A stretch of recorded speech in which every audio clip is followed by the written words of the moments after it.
नमस्कार। उत्थान क्लासेज में आपका स्वागत है, अभिनंदन है। उत्थान क्लासेज की तरफ से ये सीरीज चल रही है भारतीय इतिहास की।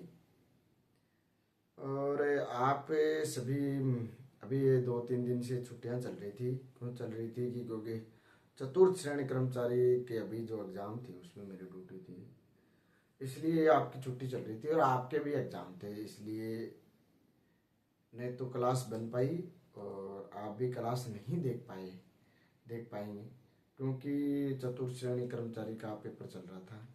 तो आप पेपर दे के आए होंगे, मैं आशा करता हूँ, और आपका पेपर अच्छा भी होगा।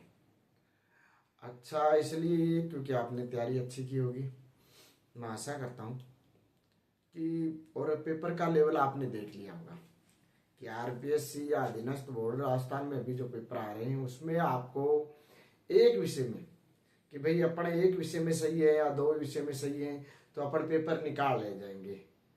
नहीं, ऐसा नहीं हो सकता, क्योंकि अभी आपने चतुर्थ श्रेणी कर्मचारी का जो पेपर दिया है उसमें आपको पता चल गया कि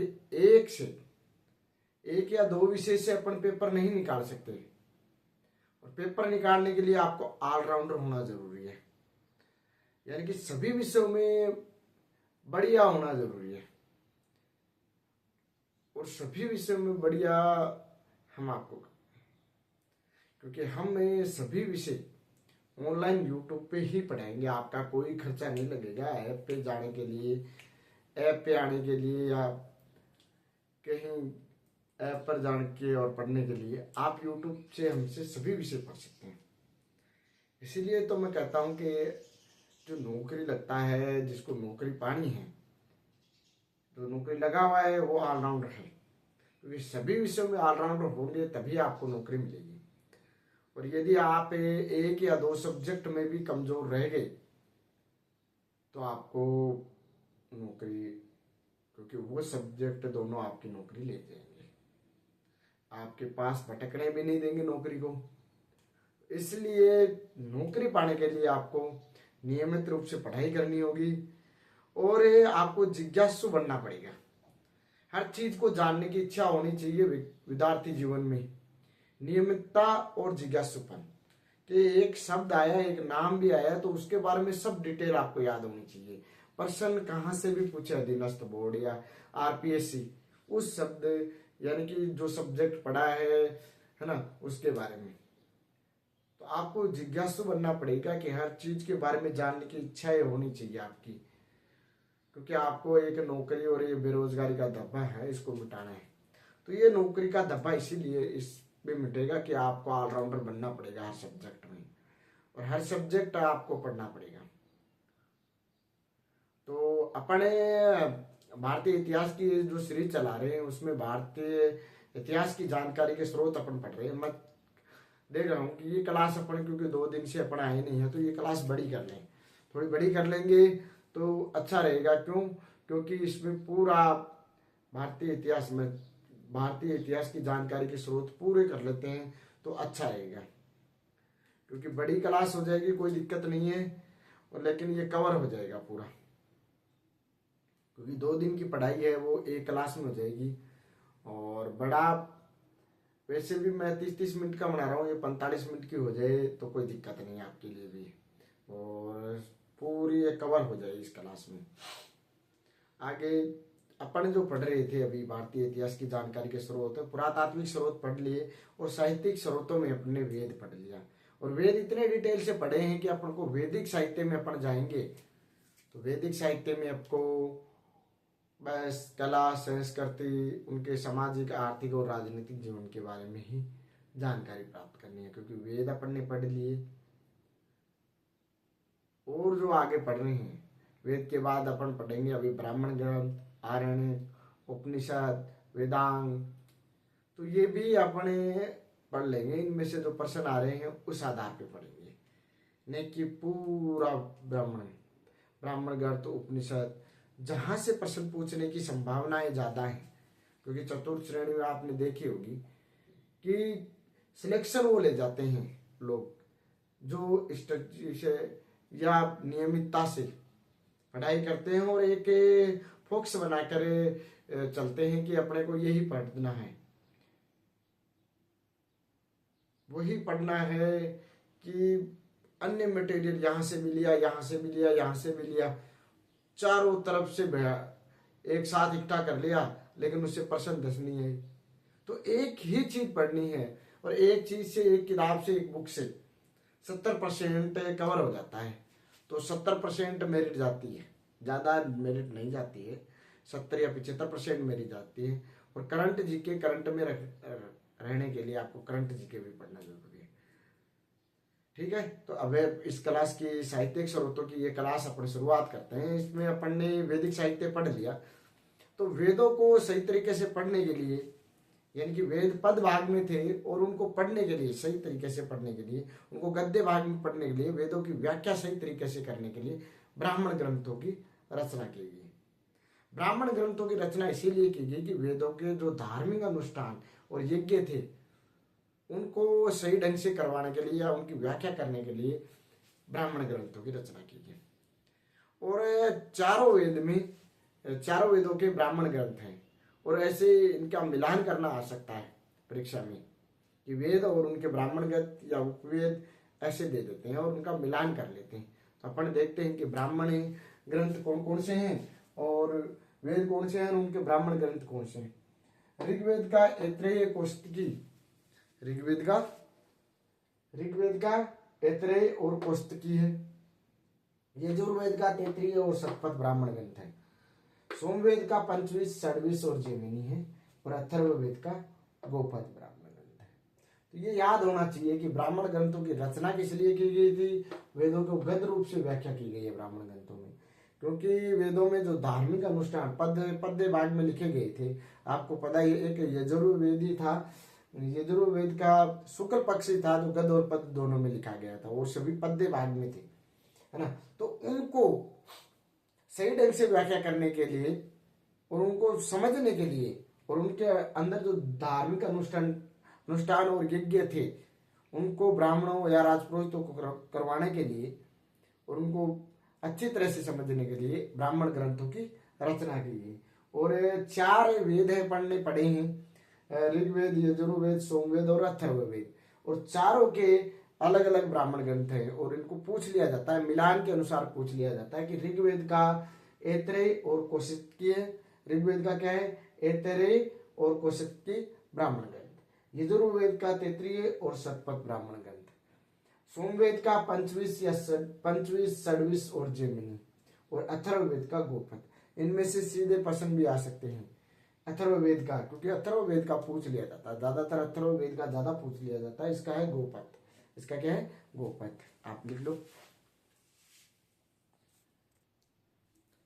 अब ब्राह्मण ग्रंथ के बाद आरण्यक ग्रंथ लिखे गए। ब्राह्मण ग्रंथ के बाद आरण्यक ग्रंथ लिखे गए। ये वनों में बैठ कर लिखे गए, ये वनों में बैठ के लिखे गए। इस ग्रस्त जीवन से निर्वृत्त होकर जो लोग गए वो ये रहस्यात्मक हैं, यानी कि इनमें रहस्य छुपा है, प्रकृति का रहस्य, और इनको याद करना एकदम आसान है।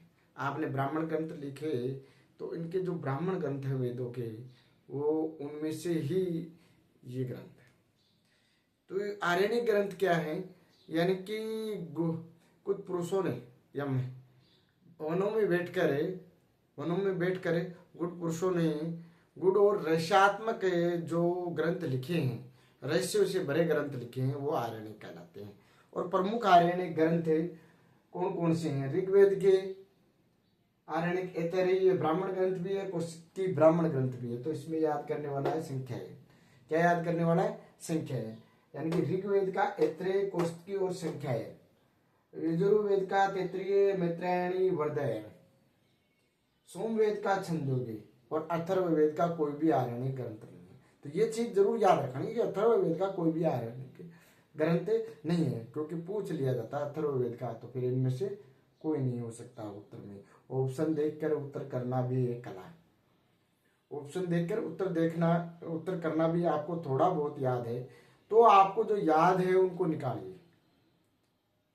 भाई। ऑप्शन से जो याद है उनको तो निकालिए, 2 तो निकल ही सकते हैं, फिर 2 में कंफ्यूजन रहता है तो उन 2 में यदि आपका पढ़ा हुआ होगा तो मिलता जुलता आप सही कर सकते हो। तुक्के भी इसी तरह से लगाना है, ये नहीं कि तुक्के लगाए आपने, चारों में से कोई का पता नहीं है और तुक्का लगा दिया, ऐसे तुक्के नहीं लगाना। तुक्के भी उनका ही लगाना है जिनका पता हो, दो में से एक का,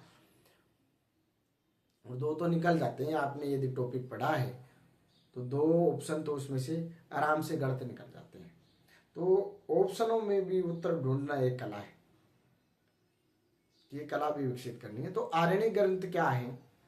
आरण्यक ग्रंथ जो वनों में बैठकर, वनों में एकांत रूप से बैठकर गुड़ या रसात्मक जो ग्रंथ हैं वो क्या है? आरण्यक है।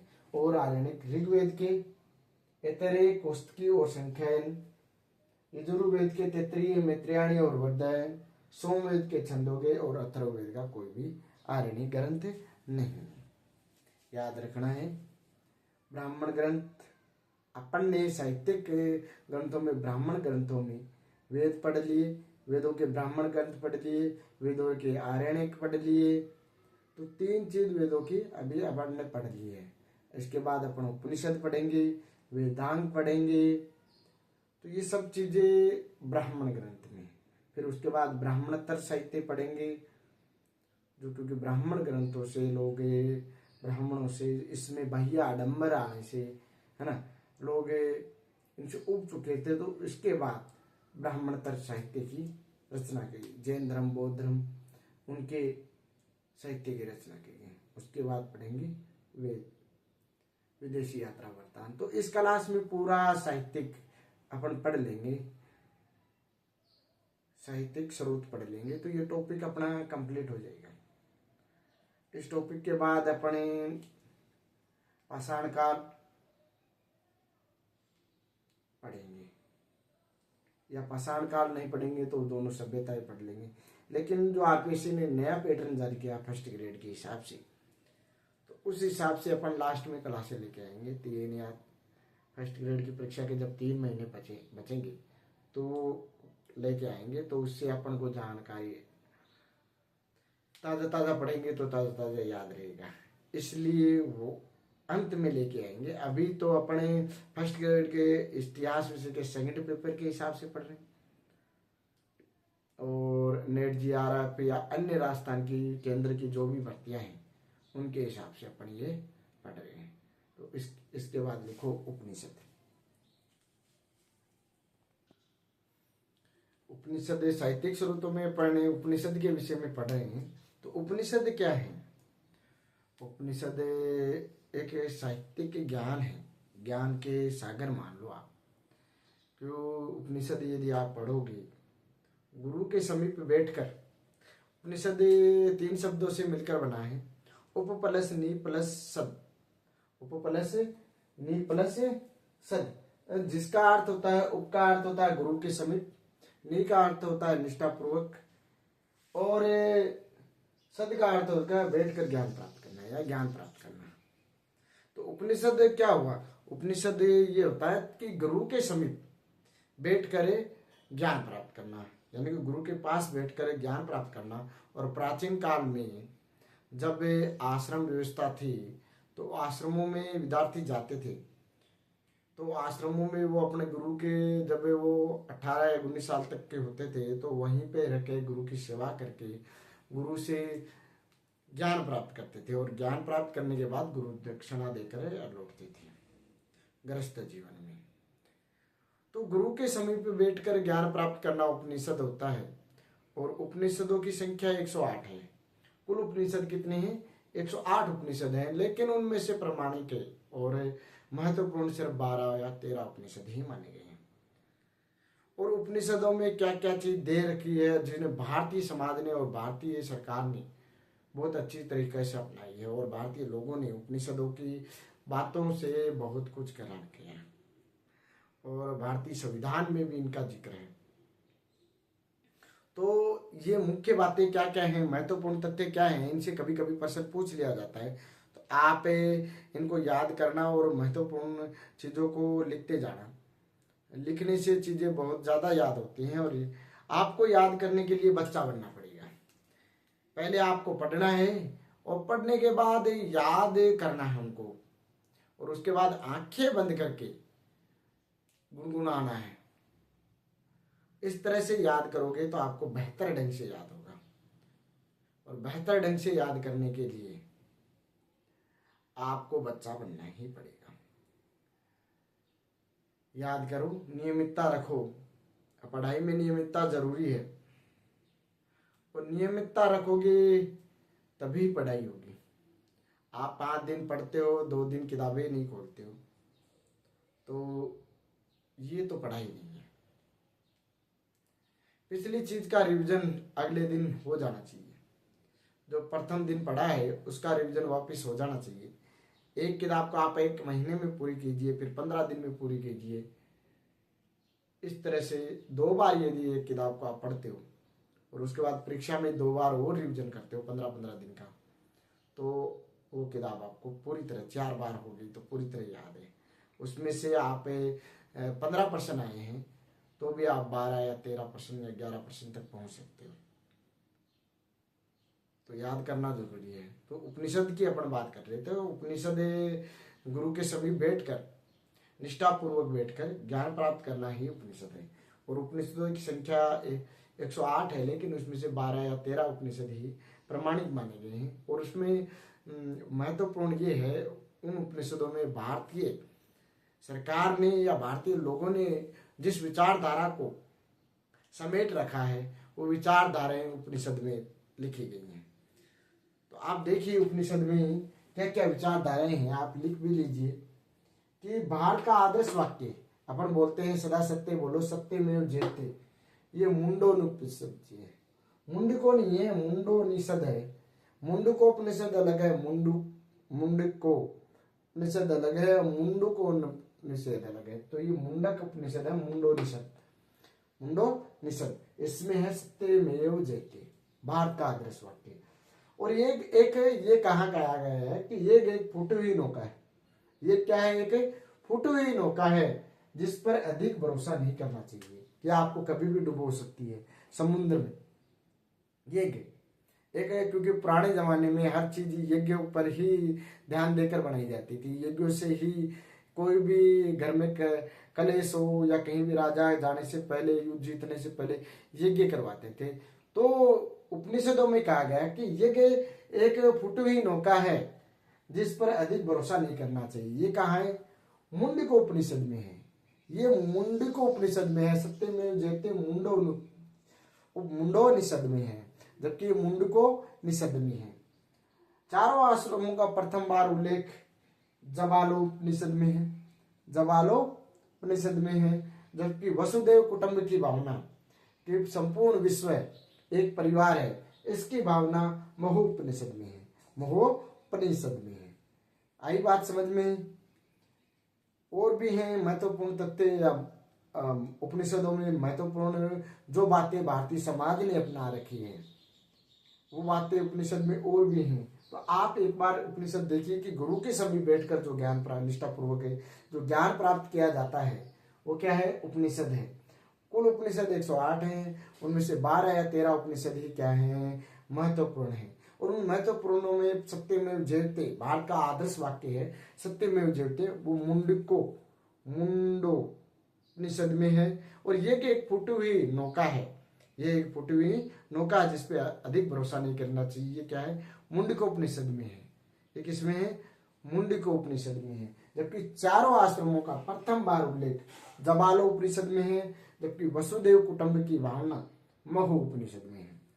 और उपनिषद के और महत्वपूर्ण भी, हम उपनिषद के महत्वपूर्ण तथ्य पढ़ रहे हैं। तो महत्वपूर्ण तथ्यों में उपनिषद के अपन ने अहिंसा का प्रथम उपदेश, यानी कि अहिंसा का उपदेश महात्मा गांधी जी ने भी अपनाया था। तो वो कहाँ से अपनाया था? वो है छांदोग्य उपनिषद। छांदोग्य उपनिषद से अपनाया था।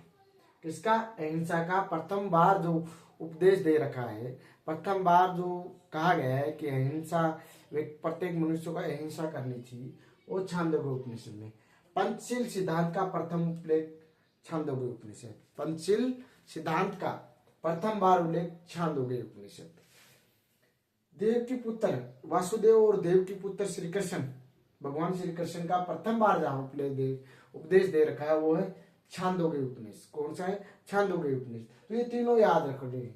अहिंसा का प्रथम उपदेश छांदोग्य उपनिषद, पंचशील सिद्धांत का प्रथम उल्लेख छांदोग्य उपनिषद, वासुपुत्र देवकी पुत्र कृष्ण का, वासुदेव और देवकी पुत्र कृष्ण का प्रथम बार उपदेश छांदोग्य उपनिषद, निष्काम कर्म सिद्धांत का प्रथम बार, यानी कि बिना किसी फल के या बिना किसी फल की इच्छा की अपने को अपना कर्म करते रहना चाहिए, इसका प्रथम बार उपलेख इस उपनिषद में। यम नचिकेता संवाद कंठोपनिषद, यम नचिकेता संवाद कंठोपनिषद, याज्ञवल्क्य और गार्गी संवाद, यानी कि याज्ञवल्क्य को राजा की सभा में जिसने धार्मिक शास्त्र में हरा दिया था वो गार्गी थी। उस समय उपाली, गार्गी, मैत्रेयी ये सभी क्या थी? विदुषी महिलाएं थी वैदिक काल की। तो उन्होंने इसका उपलेख वरदायन उपनिषद में मिलता है। सत्यकाम जाबाल की कथा छांदोग्य उपनिषद, यानी कि उपनिषद क्या है? गुरु के समीप बैठकर निष्ठापूर्वक ज्ञान प्राप्त करना ही उपनिषद है। और उपनिषद 108 है, इनमें से 12 या 13 प्रमाणिक है और उनमें से कुछ महत्वपूर्ण उपनिषदों में महत्वपूर्ण बातें दे रखी हैं, जैसे सत्यमेव जयते भारत का आदर्श वाक्य, ये मुंडो उपनिषद में है। ये एक फूटी हुई नौका है, इस पे भरोसा नहीं कि ये मुंडको उपनिषद में है। चारों आश्रमों का प्रथम बार जबालको उपनिषद में है। और वसुदेव कुटुंब की भावना मोह उपनिषद में है। वसुदेव कुटुंब की भावना मोह उपनिषद में है। और अहिंसा का प्रथम उल्लेख छांदोग्य उपनिषद में है। पंचशील सिद्धांत का उल्लेख छांदोग्य उपनिषद में है। वासुदेव देव की पुत्र कृष्ण का प्रथम बार उपदेश छांदोग्य उपनिषद में है। निष्कार क्रम का सिद्धांत या प्रथम बार इसको उपनिषद में है। यम नचिकेता संवाद कंठोपनिषद में है। याज्ञवल्क्य की गार्गी संवाद वैदयन उपनिषद में है। और सत्यकाम जाबाल की कथा छांदोग्य उपनिषद में।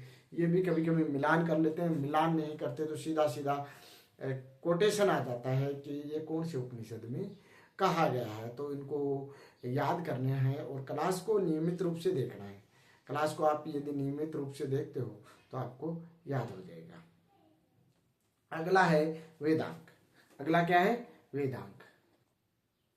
वेदों को सही ढंग से समझने के लिए और वेदों को सभी लोगों को समझने के लिए वेदांग समझना जरूरी है। वेदांग व्याकरण मान लो आप, वेदांग 6 भाग हैं। वेदांग के 6 भाग हैं। शिक्षा है, ज्योतिष है, निरुक्त है, कल्प है, छंद है और व्याकरण है। ये 6 भाग हैं। तो शिक्षा वेदों के नाक से मानी जाती है, वेदों की नाक मानी जाती है, जबकि ज्योतिष वेदों की आंखें मानी जाती है। ज्योतिष वेदों की क्या मानी जाती है?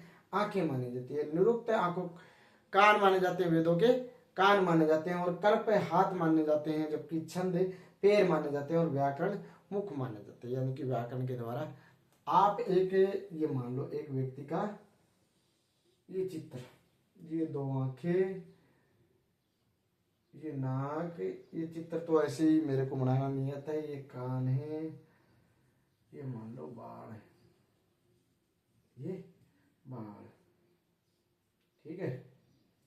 ये इसका शरीर मान लो, ये उसके पैर मान लो,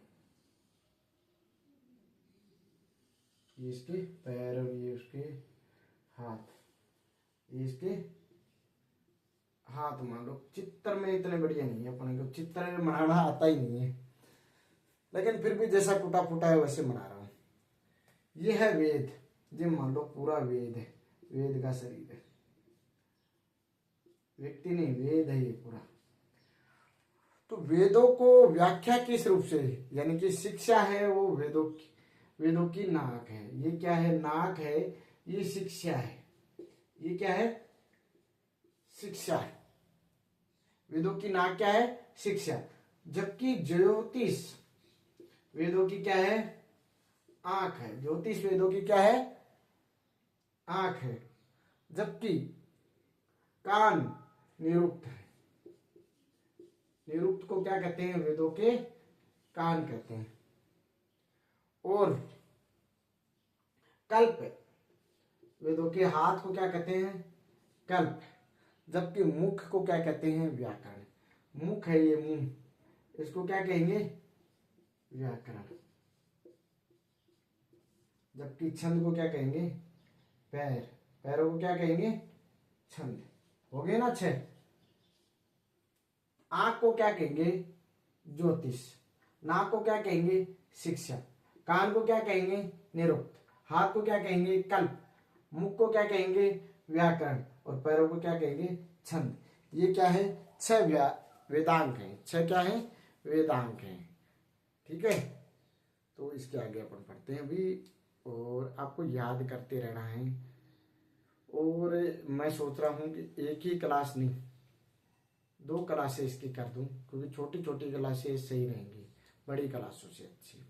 तो इसके एक तो बचे हैं धर्मेंद्र साहित्य और एक विदेशी यात्रा वृत्तांत। तो इसकी एक अलग क्लास ले ली जाएगी। आप पढ़िए, क्योंकि छोटी क्लासें बनाने का मेरा यही पर्पज है कि क्लासें बड़ी नहीं हो, और इसमें अन्यथा कोई बात, ये छोटी क्लासें यदि मैं इसी क्लास को बहुत बड़ी कर सकता था यदि अन्यथा कोई बात करता। तो अपने को सिर्फ पढ़ाई से संबंधित बातें करनी है, पढ़ना है, क्लास से संबंधित बातें करनी है, अन्यथा कोई भी बात नहीं करनी है, और क्लास को छोटी ही रखनी है। आप ये देखते रहिए क्लासें। मैं विश्वास दिलाता हूँ कि फर्स्ट ग्रेड से पहले पूरा कोर्स फर्स्ट ग्रेड का मैं करवा दूंगा। और मैं अभी चाह रहा हूँ कि राजस्थान में कला और संस्कृति आपके लिए एक क्लास और इसमें बढ़ा दूं आपके लिए, राजस्थान की कला और संस्कृति। और उसके साथ साथ मैं कह रहा अपनी कक्षा 6, 7, 8 संस्कृत विषय भी इसमें बढ़ा दूं, और हिंदी व्याकरण के अपने फैकल्टी में हनुमान राम जी मेघवाल हैं, तो हिंदी फैकल्टी के शिक्षक वो हैं। तो वो उनको जब भी समय मिलता है, मैं सोच रहा हूँ उनको समय नहीं मिल रहा, समय का अभाव है, तो समय जब भी उनको मिलेगा तो मैं चाहूँगा कि हिंदी व्याकरण की पूरी व्याकरण वो 1 या 2 महीने में आपको पूरी करवा दें। तो आप उत्थान क्लासेस के साथ जुड़े रहिए, क्लासेस देखते रहिए, और आप जिस तरह चतुर्थ श्रेणी का आपका पेपर गया उसको पीछे छोड़िए। आपका नंबर आ रहा है कि नहीं आ रहा उसको पीछे छोड़िए, और आगामी राजस्थान में जो भर्तियों का मार लगने वाला है उनकी तैयारी करते रहिए, और आप हमारे साथ जुड़े रहिए।